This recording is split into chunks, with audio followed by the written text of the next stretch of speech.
Bismillahirrahmanirrahim. Assalamualaikum warahmatullahi wabarakatuh. Salam sejahtera untuk kita semuanya. Selamat sore selamat sore teman-teman Ansor Pecawanginet dimanapun Anda berada. Bagaimana kabarnya?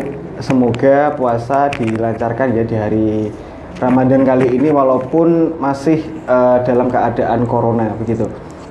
Nah, episode kali ini adalah episode yang spesial sekaligus agak menyedihkan ya bagi kami para kru, sebab ini adalah episode pungkasan dari serial Nganu dan Nganan di Ramadan kali ini, dan kali ini merupakan episode yang paling akhir.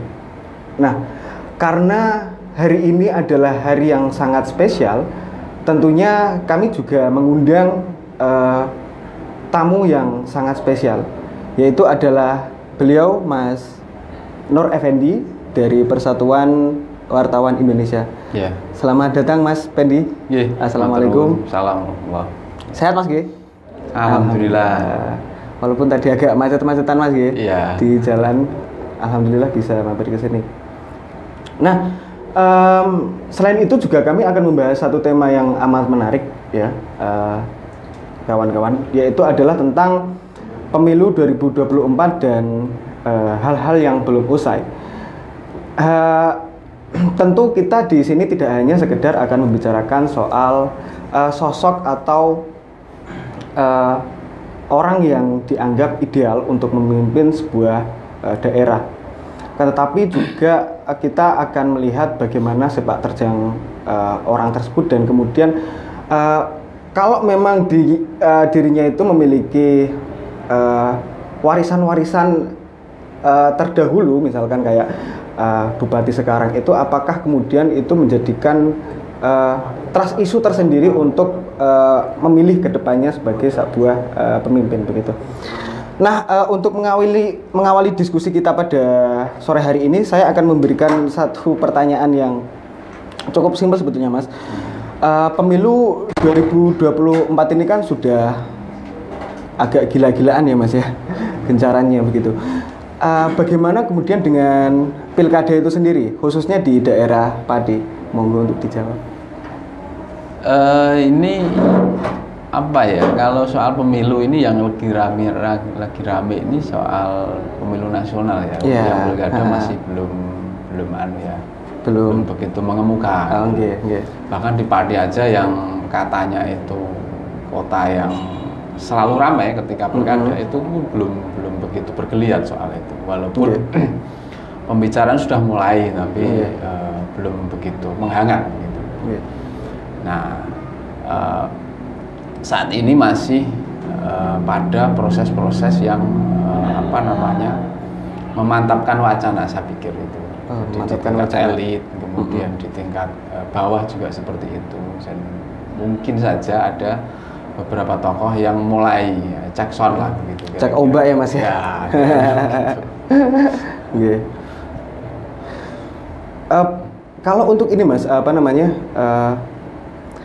ini kan bupati sekarang Pak Haryanto itu kan 2 periode menjabat. Nah, tentu ada hal-hal yang sekiranya itu belum selesai dikerjakan. Nah, itu apa saja, Mas? Kira-kira? Iya, banyak hal sebenarnya. Siapapun pemimpinnya, saya pikir itu tidak akan tuntas dalam waktu 2 periode atau 10 tahun.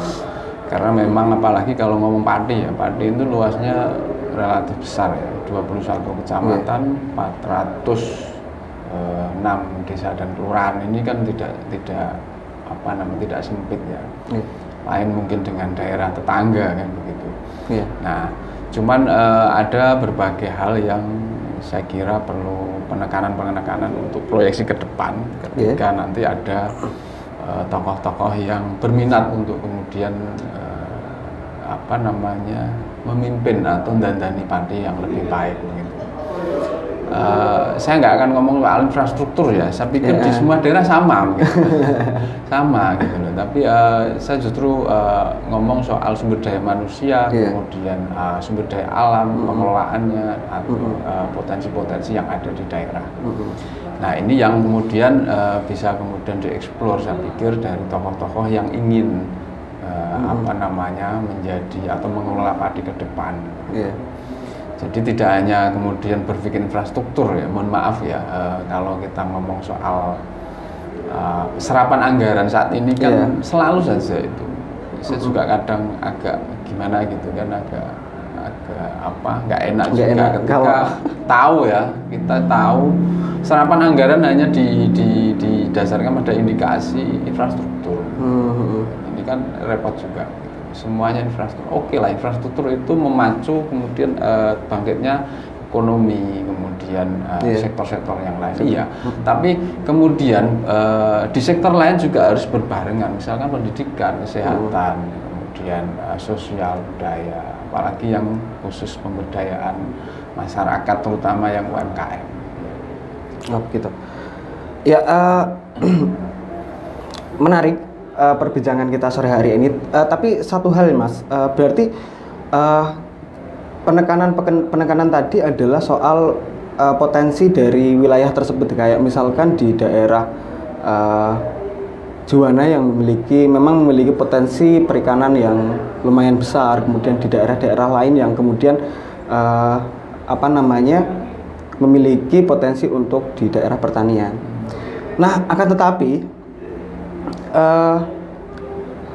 zaman berganti kan, kemudian datanglah sebuah investor masuk, kemudian mendirikan sebuah pabrik. Kalau tidak salah ada 3 kawasan di daerah padi itu sendiri, ada di daerah Margorejo, kemudian di daerah Batangan, dan yang satunya lagi daerah Trangkil kalau tidak salah. Nah, dengan melihat potensi-potensi yang ada di daerah tersebut, apakah kemudian adanya pabrik ini bisa jadi menghambat laju pertumbuhan di daerah tersebut, Mas? Monggo.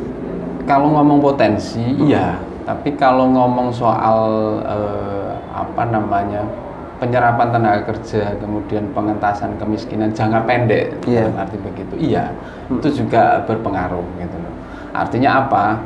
Artinya kalau ngomong soal padi, sebenarnya kita sudahlah, jangan jauh-jauh. Kita sudah tagline kita, Bumi Minatani. Oh iya.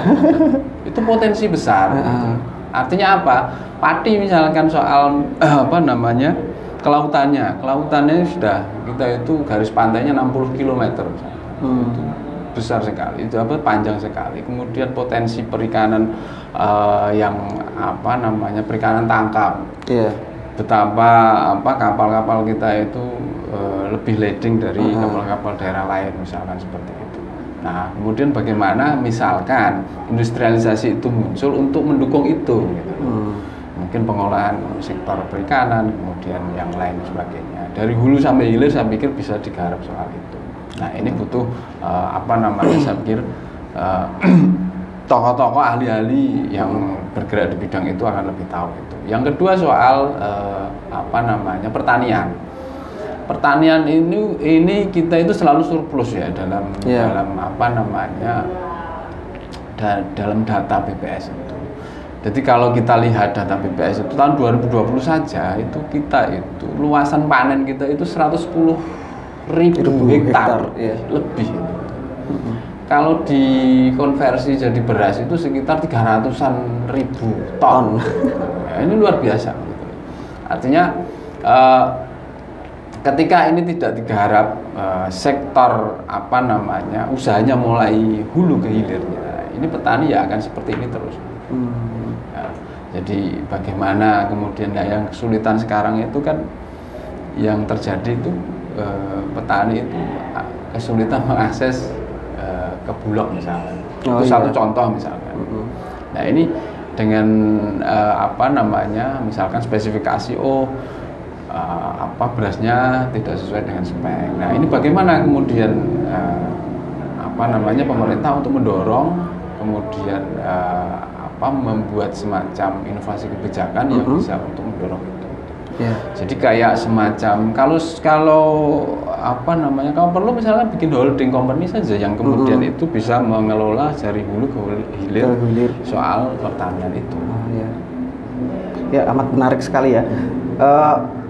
Saya berikan apa namanya kepada teman-teman kalau ingin bertanya silahkan gitu. Nah, berbicara soal tadi ya Mas ya, ada beberapa hal yang apa namanya perlu saya tegaskan bahwa menyoal pertanian misalkan ada beberapa hal yang saya kira mulai kemudian bergeser. Tadi yang jenengan katakan tadi adalah bahwa adanya investor masuk itu sebagai salah satu bentuk invasi pertumbuhan kepada agar kita mendapatkan keuntungan, begitu kan Mas. Nah, akan tetapi apakah kemudian itu ya kembali lagi tidak menghilangkan apa ya, semacam kayak potensi yang ada di daerah tersebut, atau misalkan katakanlah dampak dari pendirian pabrik tersebut soal AMDAL yang ya kita tentu melihat adanya sebuah pendirian pabrik, tentunya dampak lingkungan yang terjadi di daerah tersebut pasti ada, begitu Mas. Iya, kalau saya melihat dari investasi ya yang masuk besar-besaran, terutama dari PMA itu ya dari Korea Selatan itu, memang itu kan garmen ya. Garmen itu kalau saya menyimpulkan itu memang menyerap tenaga kerja, tapi kemudian ekses kedepannya ini kalau tidak diimbangi dengan peningkatan pemberdayaan UMKM atau potensi-potensi lokal yang lainnya, itu juga akan bisa menjadi persoalan gitu. Artinya begini, garmen itu kan padi nggak ada potensi itu. Misalkan kulitnya atau kainnya, benangnya nggak ada itu. Tidak diproduksi di sini ya. Artinya sirkulasi produksi mulai dari hulu ke hilir atau sisi bisnis dari hulu ke hilirnya nggak ada. Nah, murni untuk korporat dari luar yang kemudian menanamkan. Memang sisi positifnya adalah merekrut atau mengentaskan banyak pengangguran. Gitu. Tapi jangan salah ya. Jadi kita harus pelajari semua bahwa aspek-aspek yang seperti itu juga harus diimbangi dengan program lain yang bisa mengakselerasi pertumbuhan perekonomian di sektor yang itu tidak rentan akan terpaan resesi. Kalau perusahaan ini kan rentan sebenarnya. Kemarin aja COVID itu sudahlah, itu kan yang perusahaan-perusahaan besar kan sudah nggak tahu itu kan mau kemana, itu kan agak terombang. Iya, dia yang paling kena dampaknya, yang kemudian banyak PHK, banyak macam-macam. Nah, kalau UMKM ini kan sangat tahan itu, dan resesi itu sangat tahan mereka. Pelaku UMKM jatuh bangun lagi, itu yang sebenarnya itu kenapa kita nggak jadikan UMKM itu sebagai potensi kan begitu. Apapun itu kan bisa disesuaikan dengan kondisi yang ada gitu. Jadi saya pikir industrialisasi itu juga harus selaras dengan pengembangan UMKM yang ada di padi, agar kemudian masyarakat ketika itu terjadi resesi atau hal-hal yang di luar yang kita perkirakan, itu tetap masyarakat bisa bertahan. Kalau hanya mengandalkan PMA kemudian itu saya pikir jangka pendek ya. Kemudian misalkan investor tahulah misalkan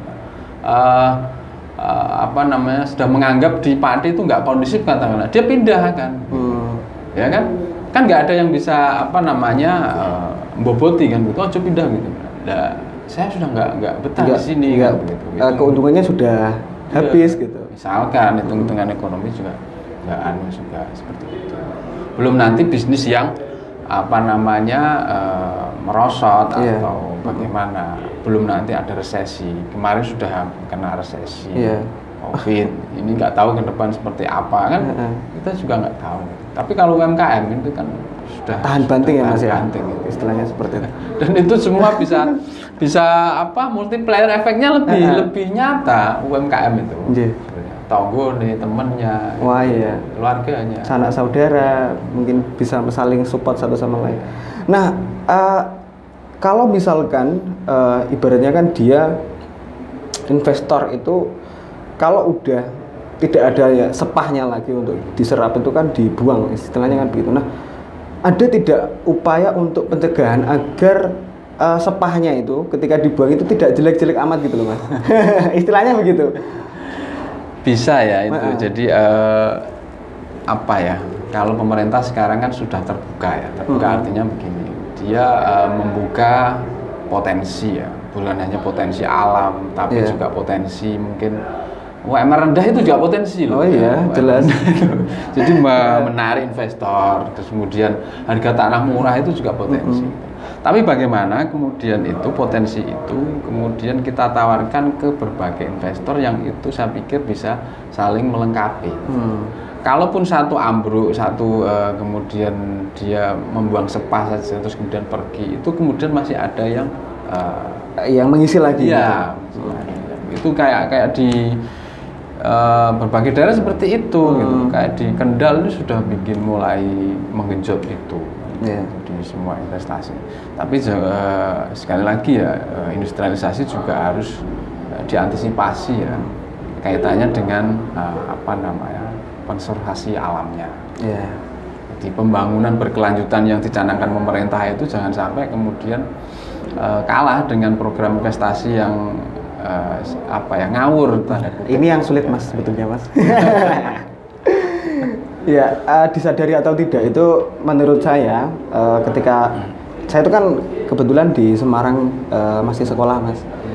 Itu ketika keliling-keliling di sekitaran kompleks kawasan pabrik itu yang kemudian menjadi hal yang sangat mengganggu bagi saya itu adalah kawasan yang kumuh gitu.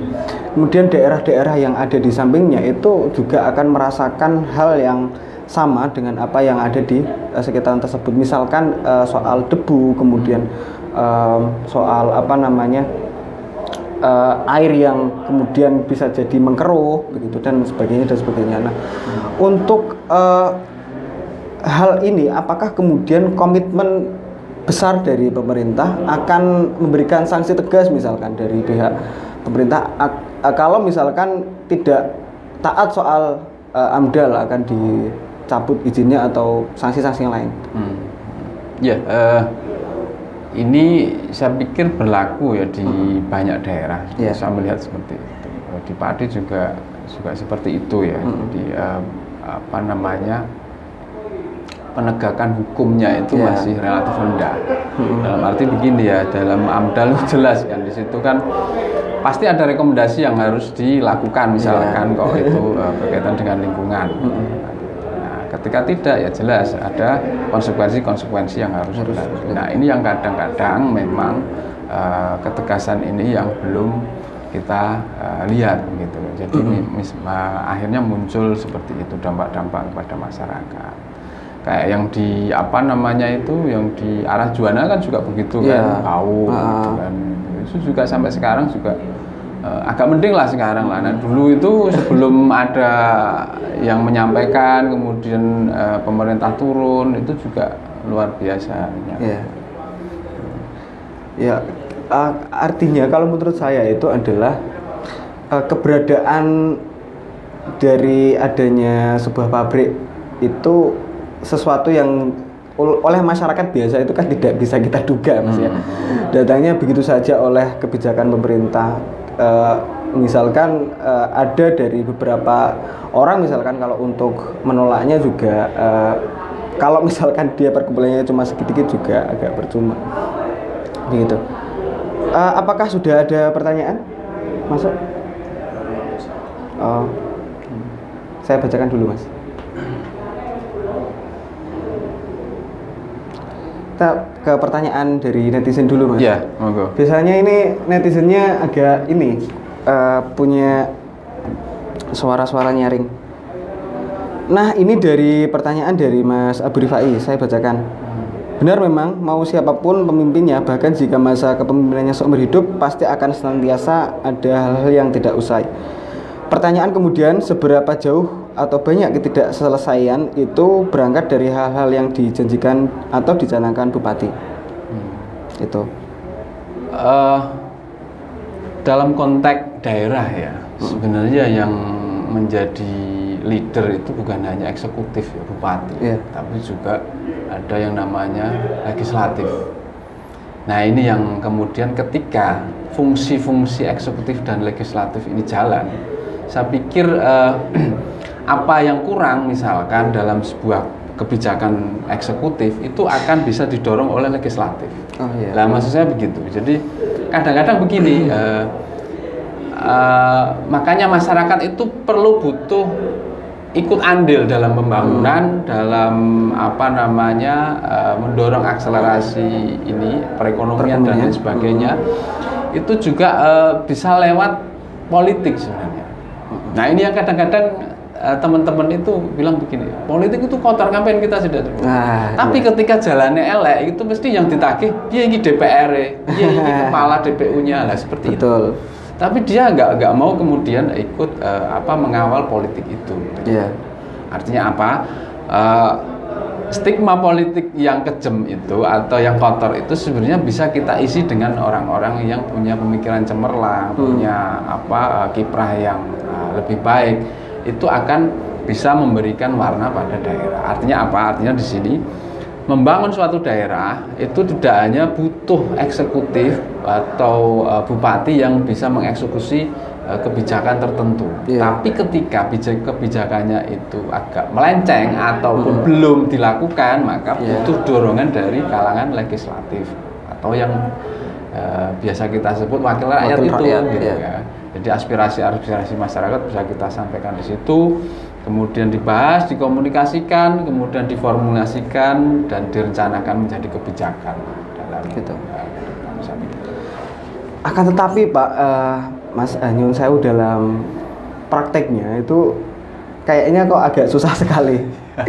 Kita berhadapan dengan realitas bahwa adanya partai-partai dan kemudian tentu kalau misalkan kita ingin masuk di dalam badan legislatif tersebut juga akan membutuhkan biaya yang bisa dikatakan cukup besar begitu kan. Nah, itu yang kemudian saya kira mengakibatkan minimnya partisipasi dari banyak orang untuk ikut di dalam kontestasi politik. Nah,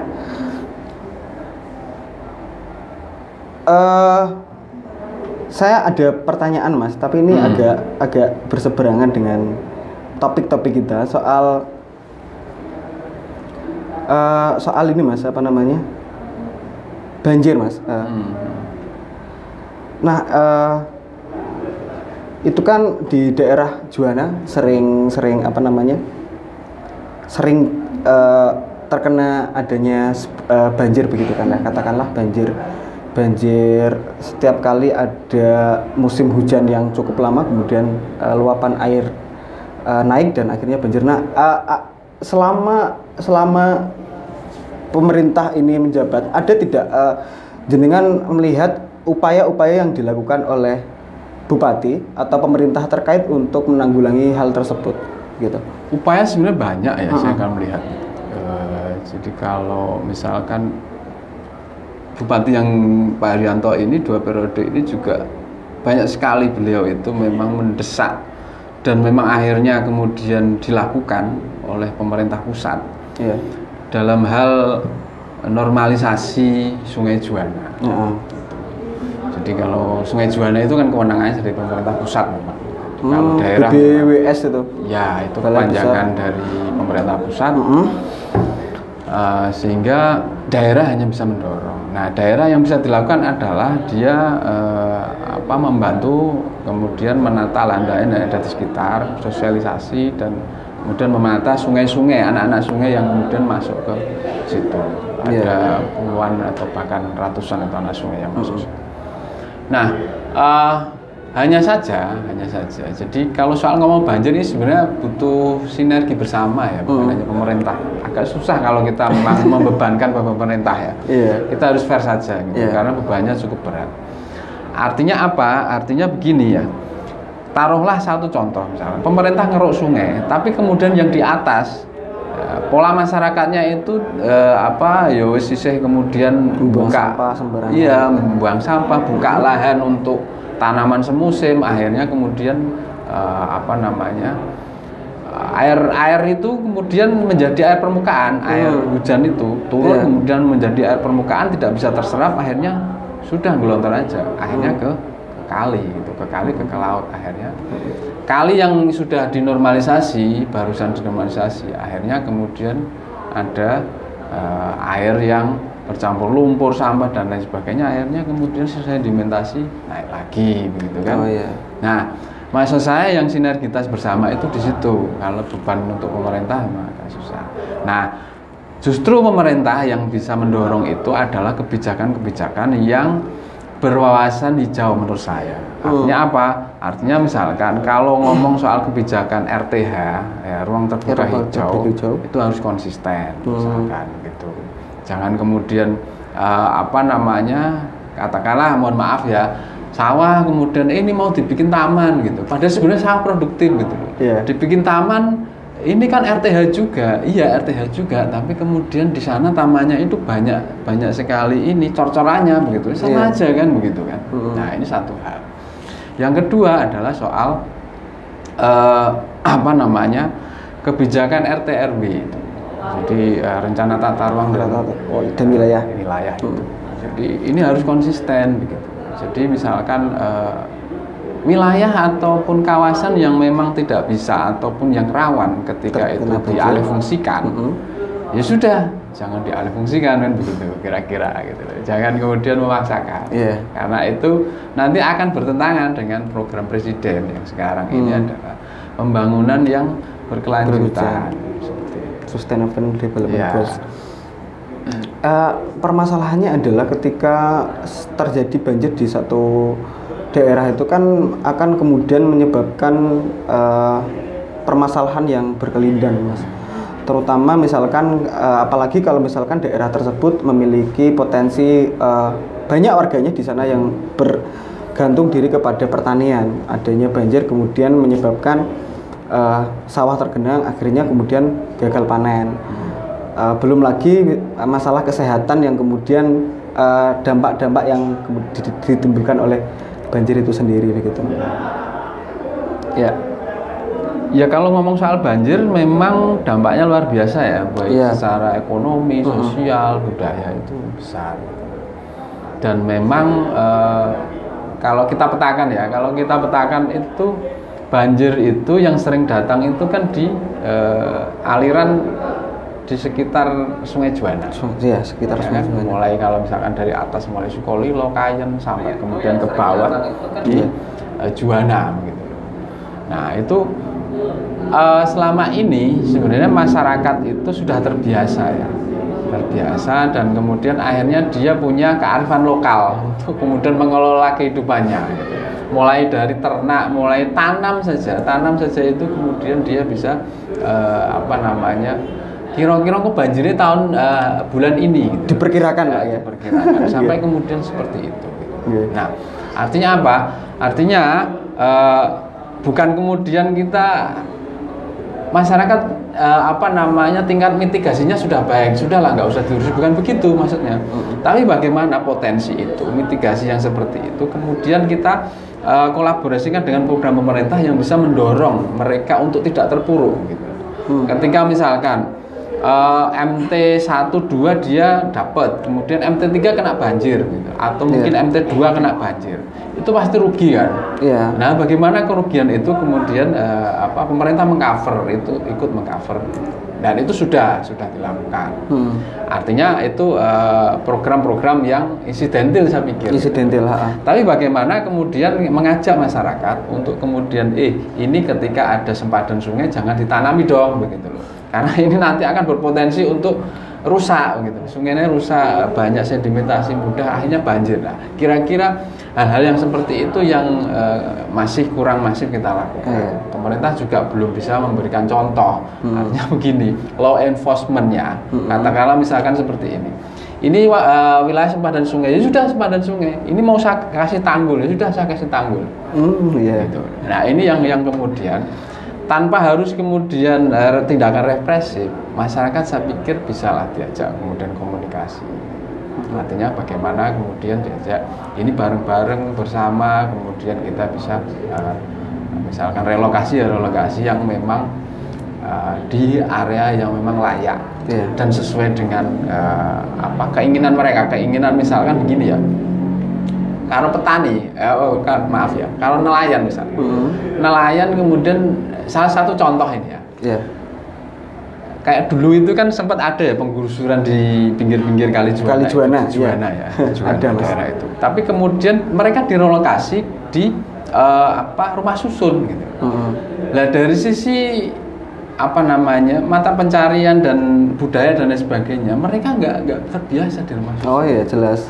Nelayan katakanlah misalkan, dokok jaring aja kemudian harus naik tangga macam-macam itu, terus kemudian harus naruh kapalnya di mana. Ini juga, maksud saya penyesuaian untuk masyarakat itu harus dilakukan begitu. Jadi misalkan kok jangan di pinggir sungai lah, ini mau saya bikin tanggul, tapi kamu pindah di mana? Oke kita rembuk gitu. Nah, seperti itu. Tadi kalau dikatakan bahwa adanya sinergitas antara warga dan pemerintah begitu. Tapi Mas, saya perlu perlu memberikan sebuah cerita di daerah kami, Pucak Wangi masih di daerah tepatnya itu desanya namanya Kawak. Kawak itu Tanjung Sekar ya. Tanjung Sekar itu kan kemarin di tahun 2020 kalau tidak salah itu kan terkena sawah-sawah mereka terendam banjir kan. Dan akhirnya tidak bisa panen ataupun panen tapi dengan hasil yang tidak maksimal sama sekali. Nah, kemudian tadi jenengan katakan adanya sinergitas antara petani dan pemerintah. Nah, untuk menanggulangi hal itu adakah tidak sebuah program ataupun upaya yang dilakukan pemerintah untuk mengantisipasi hal itu? Misalnya. Sebenarnya program ataupun instrumen yang kemudian bisa mendekatkan aspirasi masyarakat pada pemerintah itu sudah ada sebenarnya melewat Musrenbang itu. Musrenbang itu kan mulai dari desa ya, desa. Kemudian ada bahkan yang desa itu bikin Musrenbang tapi di tingkat dukuh gitu. Itu juga ada gitu kan. Tapi tanpa itu pun sebenarnya itu kan aspirasi dari mulai RT kan. Nah, naik ke kecamatan ke kabupaten bahkan kemudian di wilayah Ekskarisidenan dan kemudian Jawa Tengah. Nah, itu sebenarnya saluran yang bisa digunakan. Artinya balik lagi kita harus hidupkan kearifan lokal ya. Rembuk desa itu penting ya. Ngobrol-ngobrol di tengah sawah, ngobrol-ngobrol di gubuk, di warung kopi. Nah, ini kemudian ada rekomendasi harus begitu yang kemudian bisa disampaikan kepada pihak-pihak terkait di tingkat setempat, misalkan di RW naik ke kemudian kelurahan naik ke kecamatan. Kira-kira kalau konsisten seperti itu saya pikir pemimpin dalam hal ini adalah pemangku kebijakan pemerintah. Itu pun juga harus terbuka ya. Jadi dia harus bahwa dia posisi dia itu adalah posisi untuk mengayomi ataupun menjadi jembatan saja atas aspirasi ataupun persoalan-persoalan yang ada di bawah untuk kemudian diselesaikan. Sebenarnya tugas utamanya di situ pemerintah gitu loh. Bukan kemudian yang lain-lain gitu.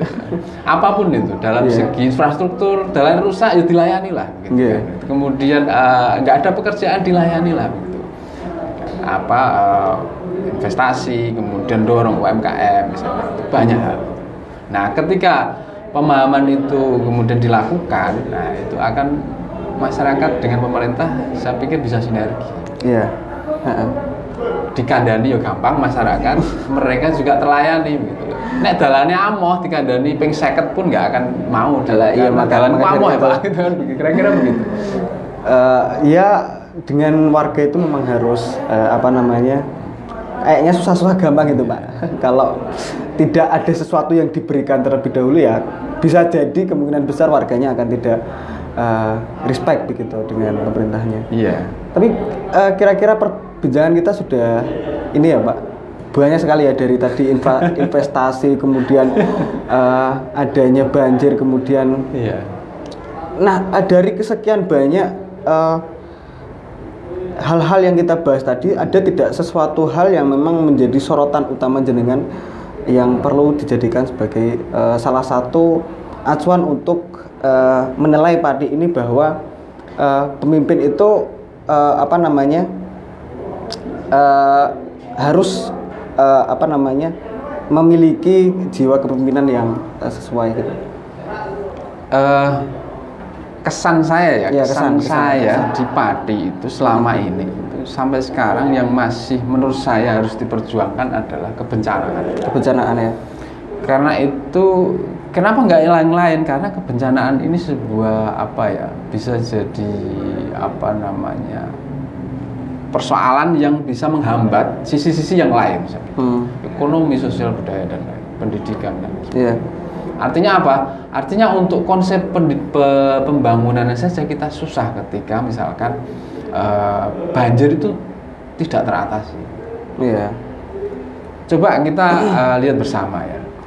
Daerah lain itu kayak misalkan Kudus katakanlah, atau Semarang katakanlah, itu di hampir semua kecamatan itu berkembang. Dari sisi infrastruktur, kemudian bahkan perekonomian yang paling perekonomian. Nah kalau di Pati ini agak susah pemerataannya, karena apa? Karena terkendala tadi gitu. Orang enggel-enggel kemudian punya pendapatan yang stabil misalnya. Terus kemudian bulan akhir-akhir tahun ya, Desember atau awal tahun Januari kena banjir, habis uangnya.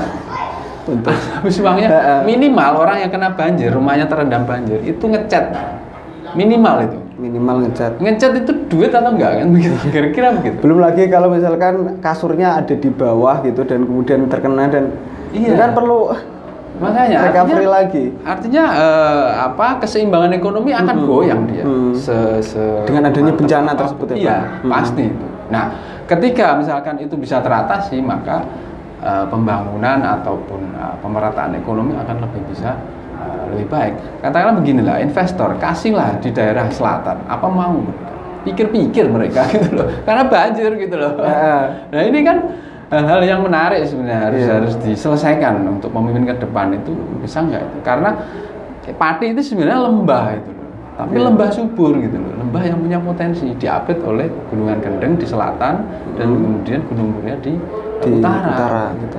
Dan ini lembah yang subur, pertaniannya nyatanya kan kemudian bisa sedemikian rupa. Baik, masih ada pertanyaan Mas Arul? Saya bacakan masih mumpung masih bisa ini Mas, 5 menit lagi. Masih ada ya?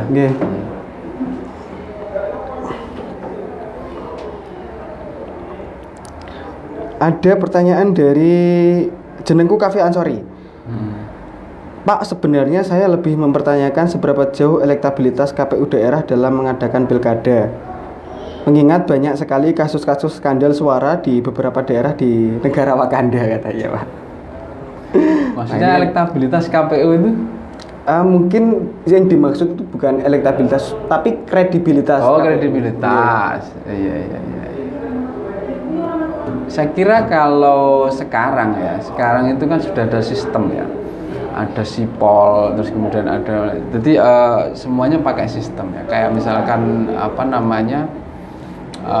suara. Setahu saya saya keliling-keliling itu suara itu yang misalkan hasil pemungutan suara di TPS itu sudah bisa diketahui masyarakat lewat saksi parpol misalkan. Banyak yang kemudian itu bisa mengamati itu karena ada gadget ini kan gitu. Jadi kan C1 itu hasil penghitungan suara yang di TPS itu sudah bisa dipotret atau bahkan upload di sistem mereka. Di KPU juga ada sistem yang itu, by WA itu juga ada. Jadi kalau misalkan banyak sekali bukan hanya Bawaslu ya yang mengawasi pemilu itu, tapi dari unsur masyarakat sendiri, dari partai lewat saksi-saksinya, dan kemudian dari Bawaslu juga kan ada. Nah, relatif agak bisa diatasi. Saya pikir untuk kemudian potensi-potensi kecurangan. Lain dengan yang dulu ya. Yang dulu itu jadi dulu itu kan orang pegang HP, pegang kamera ya. Pegang kamera itu jarang sekali. Sekarang itu setiap orang pegang kamera begitu. Jadi ketika ada apa-apa didokumentasikan lewat kamera, dan itu tidak bisa dibohongi begitu. Jadi saya teringat sekali di pemilu kapan itu 2000 terakhir itu 2019 Pak ya. 2019 itu juga banyak ya yang partai-partai kemudian saling berlomba dan meminta KPU untuk membuka C1 yang ada di TPS, dan nyatanya dibuka ya, kemudian tidak ada persoalan karena memang buktinya real ya. Iya, buktinya real di situ, dan mereka nggak berani untuk kemudian mengubah gitu. Ya. Jadi kalau misalkan untuk manipulasi data itu saya pikir potensinya kecil sekali. Bukan kemudian saya kenal dengan KPU tidak, tapi yang pengamatan saya melihat faktor lapangan gitu ya Pak, yang memang C1 itu sendiri memang sangat susah sekali untuk diakses oleh orang-orang biasa saja. Iya. Sekarang lebih mudah, lain dengan tahun 2009, 2014 itu lain, gitu. Karena teknologi belum begitu masif seperti ini. Sekarang sudah bisa itu. Barangkali untuk closing statement Pak. Untuk masyarakat Pati saya mengajak untuk tetap optimis lah dengan daerah kita, karena daerah kita itu punya potensi besar. Jadi dengan penduduk yang sekian besar, potensi alamnya, terus kemudian sumber daya manusia ini juga luar biasa. Jadi banyak orang Pati yang pinter-pinter bahkan punya posisi. Nah, pesan saya begini ya, kita jangan alergi dengan politik, karena politik ini berkorelasi dengan kehidupan kita. Bukan berarti kemudian kita mengajak masyarakat untuk berpolitik yang buruk, tidak, tapi berpolitik untuk kebangsaan kita.